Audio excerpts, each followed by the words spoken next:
Hello everyone, welcome to my YouTube channel.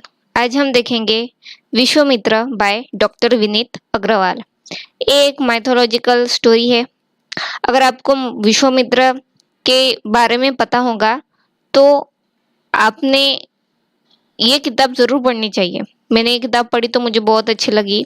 मुझे mythological stories बहुत अच्छी लगती है और जो डॉक्टर विनीत अग्रवाल जी ने जो लिखी है वो बहुत ही अच्छे तरीके से रिप्रेजेंट किया गया है उसको। स्टोरी है, जैसे रामायण महाभारत की रिटेलिंग स्टोरी होती है वैसे ही विश्वामित्रा जी की जो रिटेलिंग स्टोरी है इसमें दिखाए गए हैं। तो इसका जो प्लॉट है मैं थोड़ा बहुत आपको बताऊंगी और आपको अगर पूरा जानना है तो ये किताब आपको आगे पढ़नी पड़ेगी। तो ये जो कहानी है जो विश्वामित्र है उनके पेरेंट्स ग्रैंड पेरेंट्स से शुरू होती है, बहुत पहले से, कि कैसे विश्वामित्र जी ऐसे साधु बन गए जो एक राजा थे। तो सबसे पहले एक रुचिक नाम का साधु होते हैं। वो कभी राजा के पास जाते हैं उनकी बेटी का हाथ मांगने के लिए, जो कि उसका नाम होता है सत्यवती।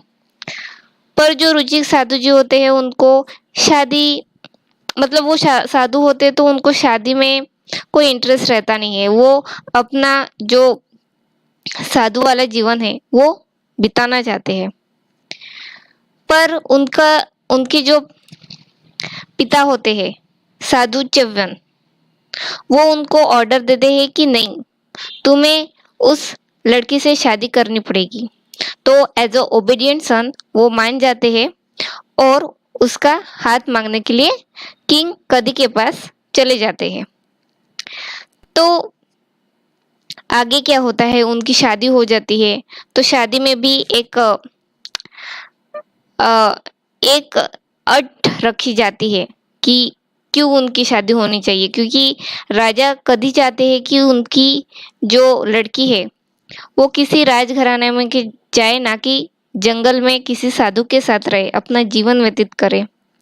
बल्कि वो तो ये चाहते थे कि वो अच्छी फाइटर बने, एक अच्छी क्वीन बने और एक राज्य को संभाले। पर किस्मत की हालत से कुछ अलग ही हो जाता है और वो रुचिक साधु के सामने एक शर्त रखते हैं।